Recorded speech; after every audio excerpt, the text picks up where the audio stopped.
Hello बच्चों, मैं doctor पूजा यादव और आप सभी मेरे साथ स्टार्ट करेंगे 11th क्लास के मैथमेटिक्स को। तो सबसे पहला जो टॉपिक है वो हम स्टार्ट करेंगे सेट्स।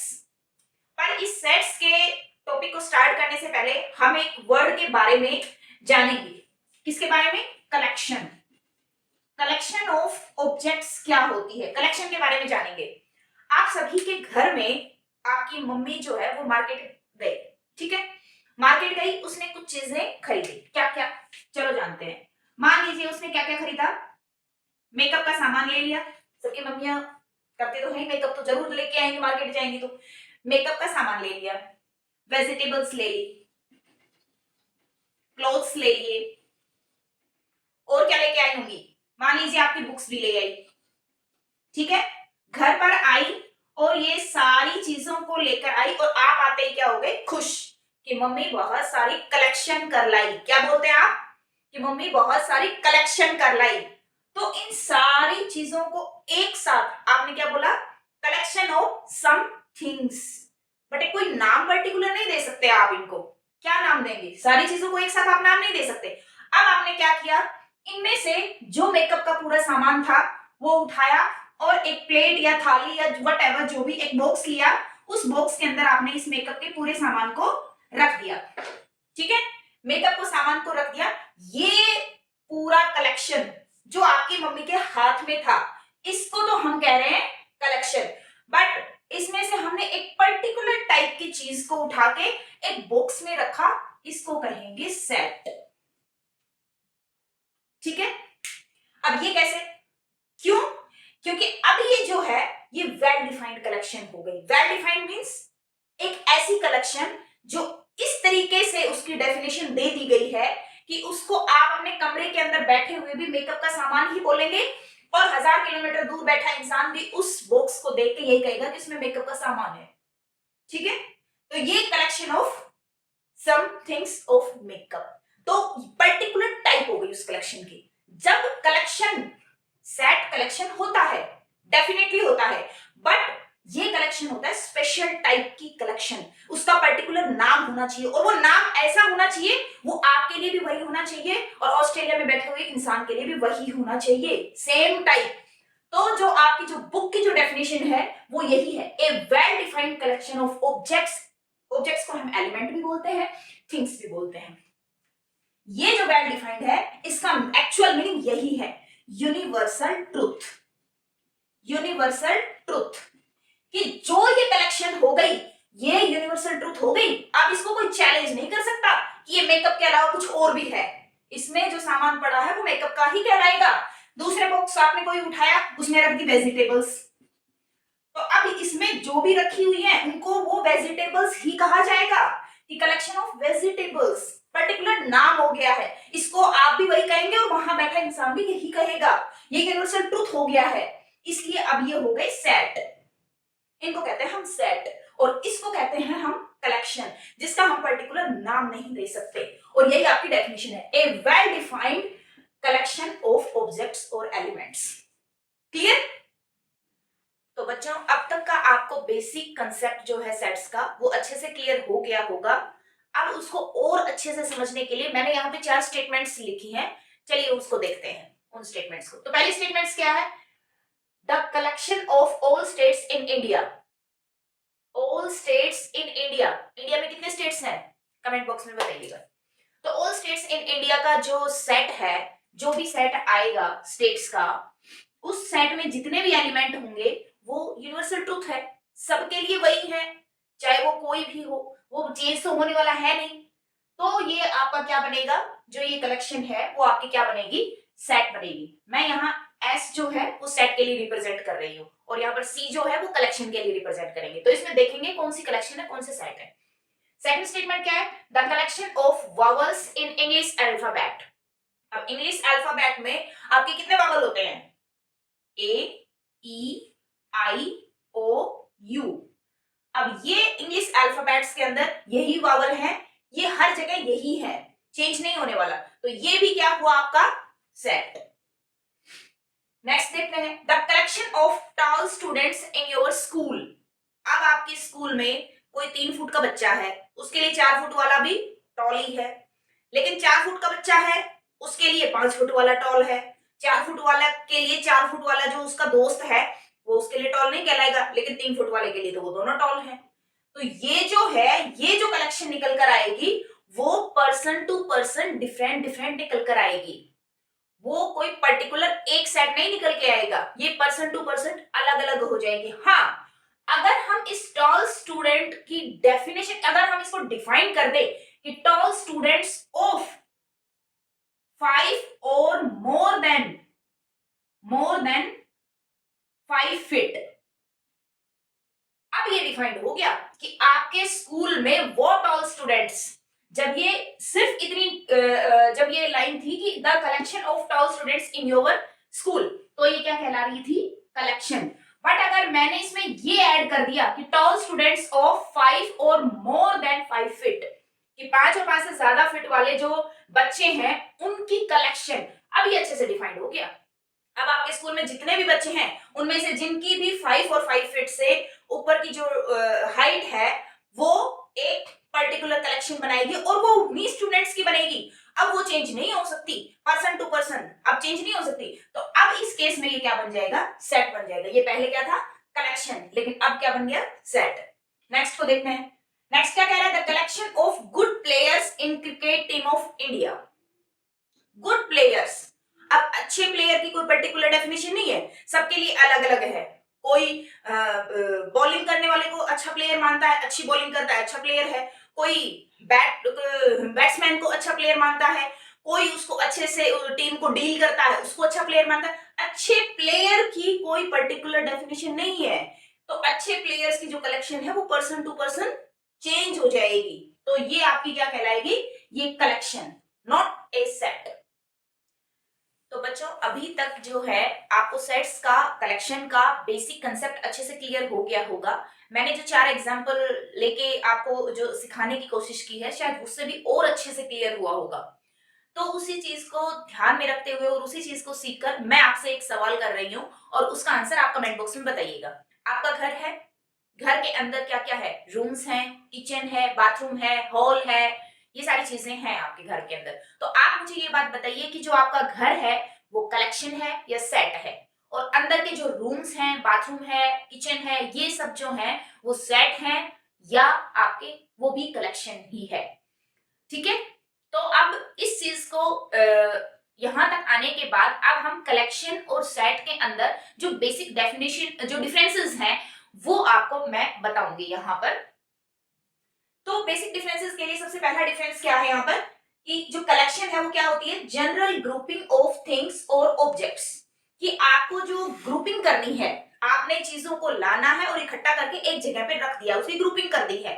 चीजें एक जैसी हो भी सकती हैं और नहीं भी हो सकती। यहाँ पर ये नहीं है कि अगर चीजें एक जैसी हैं तो वो कलेक्शन नहीं कहलाएगी, तो भी वो कलेक्शन कहलाएगी, बट हो भी सकती हैं और नहीं भी हो सकती हैं। जैसे जैसे आपके घर का ही एग्जाम्पल ले लेते हैं। आपके घर में कौन कौन है, आपके घर में आपकी जो गाय भैंस है, काऊ है वो भी है, आपका जो हाउस है वो भी है, जो मैन है वो भी है, वोमेन्स है वो भी है, कोई और पेट आपने पाल रखा है वो भी है, व्हाटएवर, बहुत सारी चीजें हो सकती हैं। तो ये सारी चीजें जो है अलग अलग, फर्नीचर भी है, वेजिटेबल्स भी है घर में, बहुत सारी चीजें। तो वो सारी जो चीजें हैं वो किस में आएंगी, कलेक्शन में आएंगी। ये जो थिंग्स हैं वो पर्टिकुलर सेम टाइप की नहीं है, सब डिफरेंट डिफरेंट टाइप के हैं। तो ये जो है थिंग्स और ऑब्जेक्ट्स की जनरल ग्रुपिंग होता है। पहली चीज मैं पहले भी बता चुकी हूँ, अब दोबारा भी बता दिया है आपको। अब कलेक्शन के अंदर कैन हैव डुप्लीकेट्स। डुप्लीकेट्स क्या होते हैं आपको पता ही है, जो एक जैसा दिखता है। तो इसकी जो कलेक्शन में है वो डुप्लीकेट दिख सकता है। जैसे मान लीजिए आपने एक टोकरा है, टोकरे के अंदर आपने लिखा एप्पल, एप्पल बहुत सारे हैं, बहुत सारे एप्पल हैं, तो एप्पल अलग अलग हैं, तो वो आपकी कलेक्शन उसमें डुप्लीकेट हो सकता है। और अच्छे से समझने के लिए, मैथमेटिकल वे में लेने के लिए मैंने यहाँ पे एग्जांपल लिया 1 2 3 5 5 7 7, ये मैंने इनके डुप्लीकेट्स भी इस कलेक्शन में डाल दिए हैं। तो इसमें जो कलेक्शन होती है उसके अंदर डुप्लीकेट्स हो सकते हैं। Can be subjective. Subjective means जैसे आपने, मैंने 4 स्टेटमेंट्स जो लिखी थी उसमें मैंने क्या लिखा था, good player of India. Good player, good player जो है वो सब्जेक्टिव टाइप का है, उसमें सिर्फ और सिर्फ एक वर्ड जो है इंग्लिश का वो इस्तेमाल किया गया है, उसकी अपनी एक बहुत प्रॉपर पहचान नहीं है, लेकिन सब्जेक्टिव सब्जेक्टिव और हम इसको क्या कह सकते हैं, और नॉट वेल डिफाइंड, अच्छे से डिफाइंड जो चीज ना हो वो इसमें आ सकती है। जैसे मैंने बताया ही था, good players, good peoples, tall students, small paper, इस तरीके की जो चीजें हैं वो सब्जेक्टिव होती हैं, तो कलेक्शन के अंदर वो चीजें आ सकती हैं। अब देखते हैं कि सेट्स के अंदर क्या क्या है। तो सेट्स की सबसे पहली डेफिनेशन तो आपकी बुक के अकॉर्डिंग ही है कि सेट क्या होना चाहिए, वेल डिफाइंड, वेल डिफाइंड, अच्छे से डिफाइंड होना चाहिए, वो परसेंट टू परसेंट चेंज नहीं हो सकता। आगे मैंने लिख भी दिया है, that is any object either belongs और नॉट। इस लाइन का क्या मतलब है, आइदर बिलोंग्स और नॉट, मतलब ये है कि जो आपका सेट है, जो आपने जो एलिमेंट्स आपने इसमें बिठा दिए हैं, ये जो एलिमेंट है वो या तो इस सेट के अंदर है या नहीं है। और ये बात सभी के लिए है कि ये जो एलिमेंट है या ये ऑब्जेक्ट है या ये कोई किसी भी तरीके की ये थिंग है वो है। मान लीजिए ये वेजिटेबल्स की कलेक्शन है, तो कोई वेजिटेबल जो है वो इसके अंदर या तो है या फिर नहीं है, दो ही सिचुएशन हो सकती हैं। इसके अंदर कोई और चीज नहीं हो सकती कि किसी एक पर्सन के लिए तो ये इसमें बिलोंग करता है, दूसरे के लिए बिलोंग नहीं करता, ऐसा नहीं हो सकता। सेकंड जो है, सेट क्या कहता है कि इसमें डुप्लीकेट्स भी नहीं हो सकते। जैसे इस तरीके से ये जो है ये कलेक्शन है, कलेक्शन जो है ये, इसी को अगर मैं सेट बनाऊं, इसी को ही अगर मैं सेट बनाऊं तो इसको मैं सेट फॉर्मेट में कैसे लिखूंगी, 1 2 3 5 एंड 7, ये आपका सेट कहलाएगा, क्योंकि इसका डुप्लीकेट हट गया है, इसमें डुप्लीकेट नहीं हो सकते सेट के अंदर। नेक्स्ट क्या कहता है, order does not matter. Order does not matter का क्या मतलब है, जैसे मैंने ये सेट लिखा आपके सामने, अब इसी को मान लीजिए मैं ऐसे लिख दूं 7 3 2 1 5, मैंने ये लिख दिया, मैंने इसमें जो लिखे हुए एलिमेंट्स थे उनको आगे पीछे लिख दिया, ठीक है। तो ये जो है ये भी वही सेट ही कहलाएगा, ये सेट और ये सेट दोनों सेम ही है, इनमें कोई डिफरेंस नहीं है। ऑर्डर यहां भी मैटर नहीं करता, ऑर्डर सेम यहां भी मैटर नहीं करता, कलेक्शन में भी मैटर नहीं करता, कलेक्शन में भी आप इधर उधर रख सकते हैं। मान लीजिए वेजिटेबल्स रखी हैं, वो एक वेजिटेबल को इधर रख दीजिए, दूसरी को इधर रख दीजिए, तीसरी को इधर रख दीजिए, रहेंगी तो वो वेजिटेबल ही, चेंज थोड़ी ना हो जाएगा कि उनको चेंज करने से वो कुछ और ही बन जाएगा, वो वेजिटेबल ही रहेगा, ठीक है। आई होप ये सारी चीजें आपको अच्छे से क्लियर हो गई होंगी। अब यहाँ पे मैं आपको एक बहुत ही मेन डिफरेंस, मैं आपको जो मेन जो है डिफरेंस नहीं कहूंगी, लेकिन मैं उसको ये कहूंगी कि मेन नोट के फॉर्मेट में आप उसको नोट कर लीजिएगा। नोट क्या है वो आपका, every set is a collection, every set, her set एक कलेक्शन है, बट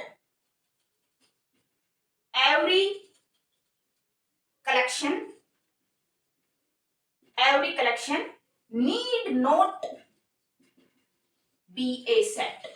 ये आपका मेन नोट है, इस कलेक्शन और सेट्स के बीच में जो है ये उसके अंदर ये इन दोनों के बीच में जो है एक रिलेशन टाइम कर रहा है कि हर जो सेट है वो कलेक्शन है, बट हर कलेक्शन सेट नहीं है। यहाँ आप इसमें एग्जांपल्स में देख भी पा रहे हैं, ये जो है ये कलेक्शन है बट सेट नहीं है, लेकिन ये जो सेट है ये कलेक्शन भी है, इसमें डुप्लीकेट्स नहीं भी आ रहे, फिर भी ये सेट है। क्लियर? तो बच्चों अब तक आप सेट और कलेक्शन के बारे में अच्छे से रूबरू हो गए हैं, आपको अच्छे से क्लियर हो गया है।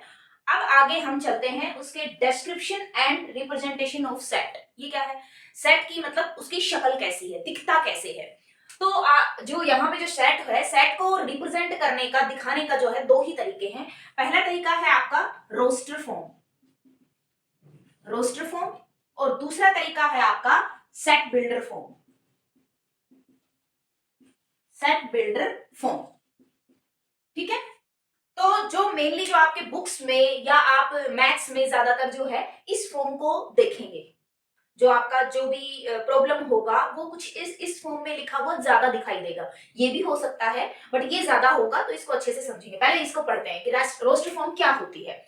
रोस्टर फॉर्म जो है वो ब्रैकेट के फॉर्म में लिखा जाता है, पहली कंडीशन ये आपकी, ये ब्रैकेट के फॉर्म में लिखा जाता है, ये भी ब्रैकेट के फॉर्म में ही लिखा जाता है, ब्रैकेट के अंदर ही लिखा जाता है। इसमें क्या होता है कि आपके जो सेट के अंदर जो एलिमेंट्स या थिंग्स या ऑब्जेक्ट्स जो आप कहना चाहो, वो जो एलिमेंट्स जो होते हैं, जो एलिमेंट्स लिखे होते हैं, उनको यहाँ पर हम कोमा से सेपरेट करते हैं। तो ये कुछ इस तरीके का दिखेगा। जैसे एग्जाम्पल के तौर पर set of vowels, set of vowels, इसको किस तरीके से लिखेंगे? ए, ई, आई, ओ एंड यू। तो ये इसके एलिमेंट्स हो गए, ऑब्जेक्ट्स हो गए, और इनको कोमा से रिप्रेजेंट कर दिया। तो ये आपका हो गया रोस्टर फॉर्म। अब हम इसके ऊपर चलते हैं, और एग्जांपल के तौर पर देखना चाहें तो दूसरा एक और एग्जांपल ले लेते हैं, set of natural numbers. Natural numbers वो किस तरीके से लिखा जाएगा? 1 2 3 4 and up to in this way so on. बहुत सारे होते हैं इसलिए मैंने डॉट डॉट रिप्रेजेंट कर दिया। तो ये आपकी होती है रोस्टर फॉर्म। अब चलते हैं, ये है आपकी set builder form. Set builder form bracket format में लिखी जाती है, और ये किसकी हेल्प से लिखी जाती है? इसकी मेन जो कारण होता है वो वही होता है। वो क्या होता है? ये किसकी हेल्प से लिखी जाती है? इसकी करेक्टराइजिंग प्रॉपर्टी की हेल्प से। करेक्टराइजिंग प्रॉपर्टी,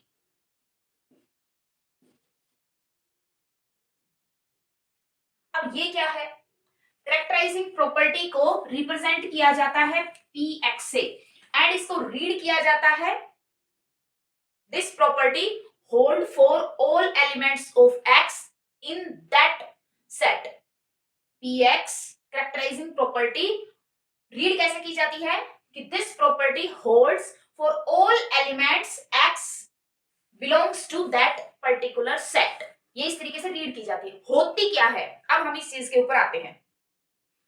मान लीजिए एक घर है, घर है रामफल का। अब आ जाते हैं रामफल पे, ठीक है। रामफल का घर है, रामफल के 4 बच्चे हैं, रीना, मीना, सोनू और मोनू। रामफल के 4 बच्चे हैं। कहीं दूर खड़ा एक मैन बात कर रहा है दूसरे मैन से, ठीक है। ये बात कर रहा है मान लीजिए रीना के बारे में। अब ये रीना के बारे में जो बातचीत कर रहा है, तो ये कह रहा है कि अरे यार वो जो रीना है ना, उसने 12th क्लास में बहुत अच्छे मार्क्स लिए हैं। अब ये पूछ रहा है भाई कौन रीना? रीना तो बहुत सारी है। अब ये क्या कहेगा? रामफल की बेटी। क्या बोला इसने? रामफल की बेटी। तो रामफल की बेटी जो है ये करेक्टराइजिंग प्रॉपर्टी है। ये था सेट। ये क्या था? सेट। सेट में बिलोंग किया एलिमेंट, ये हो गया एलिमेंट या मेंबर। एलिमेंट या मेंबर, रीना हो गई मेंबर उसकी। अब ये मेंबर को इस सेट में बिलोंग करने के लिए किस प्रॉपर्टी का इस्तेमाल करना पड़ा? रामफल की बेटी। ये करेक्टराइजिंग इसकी प्रॉपर्टी हो गई। ये होती है करेक्टराइजिंग प्रॉपर्टी। आई होप आपको अच्छे से क्लियर हो गया होगा। और px से रिप्रेजेंट करते हैं मैथमेटिकल तरीके से। किस तरीके से लिखते हैं? पहले हम इसी सेट को लिखेंगे कि इसको मैथमेटिकल कैसे लिखें। ये तो आपने समझाने के तौर पे बता दिया, तो अब मैथमेटिकल कैसे लिख दोगे इसको सेट बिल्डर फॉर्म में? तो कैसे लिखेंगे? ब्रैकेट फॉर्मेट, ठीक है। एलिमेंट x जो उस सेट का मेंबर है वो, and x is daughter of Ramphal. ऐसे लिखेंगे इसको मैथ्स फॉर्मेट में। तो ये चीज आपको क्लियर हो गई होगी।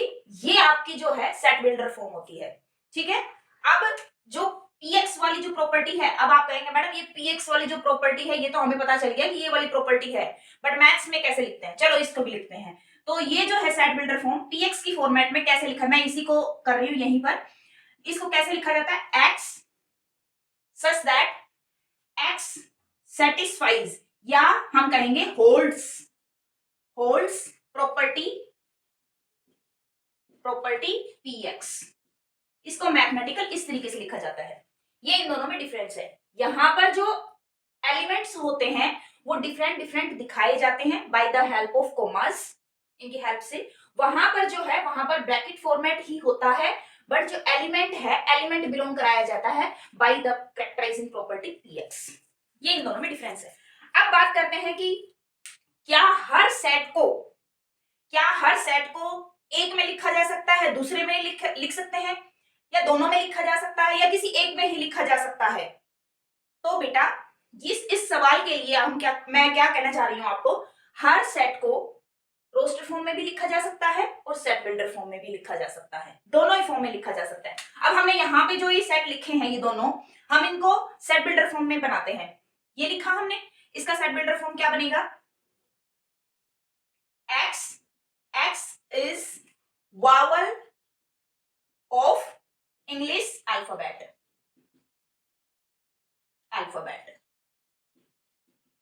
ठीक है, ये इसका हो गया सेट बिल्डर फॉर्म। इसका कैसे बताएंगे? x is नेचुरल नंबर, ये इसका सेट बिल्डर फॉर्म हो गया। तो सेट बिल्डर फॉर्म को जो है रोस्टर फॉर्म में भी लिखा जा सकता है, रोस्टर फॉर्म वाले को सेट बिल्डर फॉर्म में भी लिखा जा सकता है। आई होप आपको पूरा क्लियर हो गया होगा। एक चीज को आप नोट कीजिएगा कि जैसे हम बात करते हैं ना थिंग्स, ऑब्जेक्ट, मेंबर या एलिमेंट्स, थिंग्स और ऑब्जेक्ट जो है वो आपको समझाने के लिए बोला गया है अब तक, लेकिन मैथ्स में ज्यादातर दो ही वर्ड इस्तेमाल होते हैं। क्या क्या वर्ड इस्तेमाल होते हैं? एलिमेंट्स या फिर मेंबर्स, यही दो वर्ड बार बार इस्तेमाल होंगे। यहाँ पर थिंग्स और ऑब्जेक्ट बार बार इस्तेमाल नहीं होगा, इन्हीं का इंपॉर्टेंस ज्यादा रहता है। ऑब्जेक्ट और थिंग्स में क्या होता है कि दुनिया की कोई भी चीज आ सकती है, वो बहुत तरीके की हो सकती है, इसलिए मैथमेटिकल टर्म्स में एलिमेंट्स और मेंबर ज्यादा यूज होंगे। आई होप आपको ये दोनों चीजें क्लियर हो गई होंगी, दोनों फॉर्म क्लियरली समझ में आ गई होंगी। अब हम आगे चलते हैं। तो बेटा इस कंसेप्ट को और अच्छे से समझने के लिए मैंने यहाँ पे दो सेट्स लिखे हैं। पहला सेट मैंने रोस्टर फॉर्म में लिखा है, दूसरा जो सेट है वो मैंने सेट बिल्डर फॉर्म में लिखा है। आप इसको चाहो तो वीडियो को पॉज करके अपने आप से खुद से एक बार समझ सकते हैं और इसको सेट बिल्डर फॉर्म में चेंज कर लीजिए और इसको आप रोस्टर फॉर्म में चेंज करने की कोशिश कीजिए खुद से। देखते हैं अब ये जो है ये रोस्टर फॉर्म में है, इसको सेट बिल्डर फॉर्म में बनाते हैं। इसका सेट बिल्डर फॉर्म क्या बनेगा? X is a letter of, किसका लेटर है? किस वर्ड का? टीचर।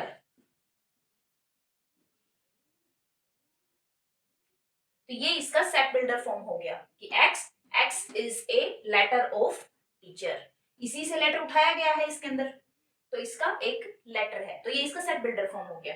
अब यहाँ पे पहुंचते हैं, इसको कैसे सोल्व करेंगे?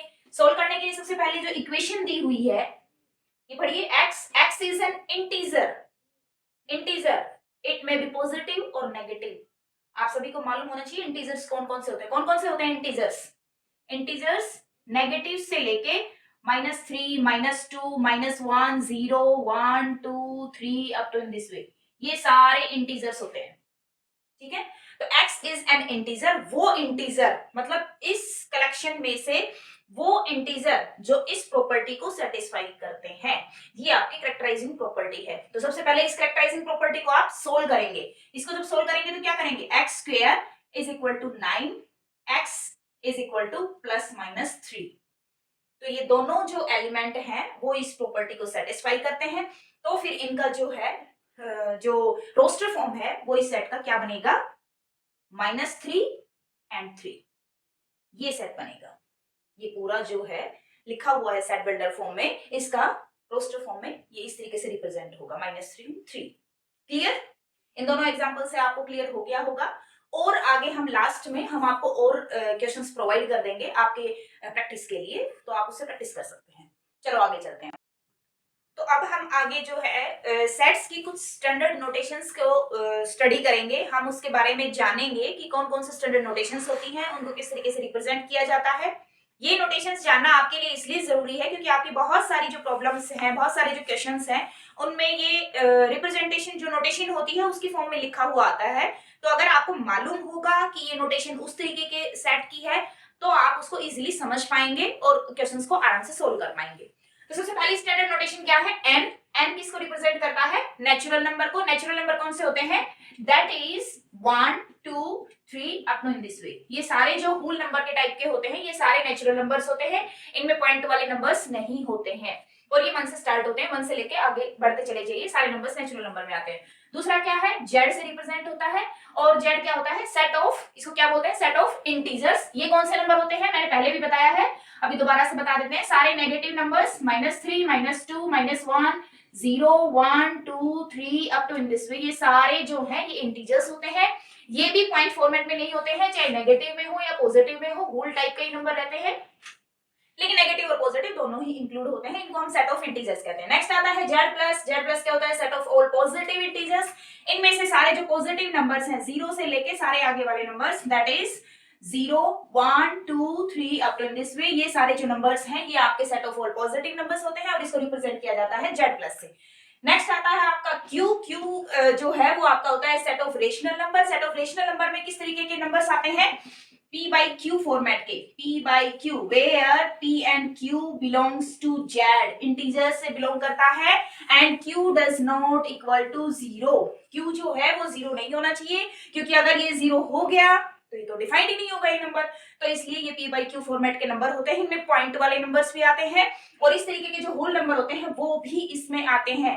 कैसे, जैसे आप Q को 1 पुट करेंगे, सारे जो इंटीजर्स हैं ये उसको ले लेगा, तो इसमें सारे इंटीजर्स, सारे पॉइंट वाले नंबर्स, सारे पॉजिटिव पॉइंट वाले, नेगेटिव पॉइंट वाले, सारे नंबर्स इसमें इंक्लूड होते हैं। बस इसका ध्यान रखना कि Q है वो 0 नहीं होना चाहिए। नेक्स्ट जो है Q प्लस। Q प्लस क्या होता है, set of all positive rational numbers. इसको कैसे लिखेंगे, that is P by Q, where P and Q belongs to Z positive और Q does not equal to 0। Positive integers होने चाहिए और ये P by Q फॉर्मेट के ये नंबर होते हैं, मतलब 0 से आगे वाले जो नंबर है, 0 भी आता है इसके अंदर, 0 से आगे वाले जितने भी नंबर्स होते हैं पॉइंट फॉर्मेट के, वो सारे नंबर्स इसके अंदर इंक्लूड होते हैं। तो ये है आपका set of all positive integers. Next आपका set of real numbers. Real numbers में जितने भी आपके रियल लाइन के ऊपर नंबर होते हैं, रेशनल नंबर्स, इरेशनल नंबर जितने भी होते हैं वो सारे नंबर्स होते हैं, ये आपकी रियल लाइन है। यहाँ 0, 1, 2 up to in this way, ये -1, -2 up to in this way, ये पूरी जो रियल लाइन है इसके ऊपर पॉइंट वाले नंबर्स, 0, होल नंबर्स, ये सारे कोई भी नंबर जो होता है वो आपका किसमें आ जाता है, set of all real numbers में। R प्लस जो है वो क्या होता है, set of all positive real numbers. Positive real numbers कहां से स्टार्ट होते हैं, 0 से स्टार्ट होके और सारे positive numbers 0, 1, 2 up to this way, ये आपकी R प्लस होती है और ये आपकी R होती है रियल लाइन। ठीक है, ये दोनों क्लियर है आपको। ये है C। C होता है set of all complex numbers. Complex numbers कौन से होते हैं, जिसमें इमेजिनरी नंबर भी इंक्लूड होते हैं, जिनको हम आयोटा फॉर्मेट में लिखते हैं। इनका जो फॉर्म होता है वो कुछ इस तरीके का होता है, A plus iota B, where A and B belongs to real number. A और B जो है वो कोई भी रियल नंबर हो सकता है, आयोटा फॉर्मेट में ये लिखे जाते हैं। ये जो होते हैं, जैसे ये जो होती है ये तो रियल लाइन एक लाइन के ऊपर चलता है सारा काम, लेकिन यहाँ जो है ये पूरे प्लेन के ऊपर चलता है। प्लेन मतलब जैसे ये ब्लैक बोर्ड है, ब्लैक बोर्ड के ऊपर कोई भी अगर आप पॉइंट दर्शाएंगे तो आप इस फॉर्मेट में दर्शाएंगे। ये वाली जो वैल्यू है ये एक्स एक्सिस के ऊपर चलती है और ये जो वैल्यू है ये आपकी वाई एक्सिस के ऊपर चलती है। तो इस टाइप के जो नंबर्स हैं वो आपके कॉम्प्लेक्स नंबर्स को रिप्रेजेंट करता है और इसको हम सी से रिप्रेजेंट करते हैं। इसको और अच्छे से आपको जब कॉम्प्लेक्स टाइप के चीजों को जब आप पढ़ेंगे तो उसमें और अच्छे से समझ पाएंगे। क्लियर है, ये सारी स्टैंडर्ड नोटेशन आपको याद होनी चाहिए, बहुत अच्छे से आनी चाहिए और इनका मीनिंग आपको मालूम होना चाहिए। तो बच्चों अब तक का समझाया हुआ सारा कंसेप्ट आपको अच्छे से क्लियर हो गया होगा। अगर आपको फिर भी कोई प्रॉब्लम है किसी भी टॉपिक में या किसी क्वेश्चन में तो आप कमेंट बॉक्स में बता सकते हैं। एंड अगर आपको मेरी वीडियो जो है पसंद आई हो तो please like, share and subscribe my channel. Thank you for watching my video.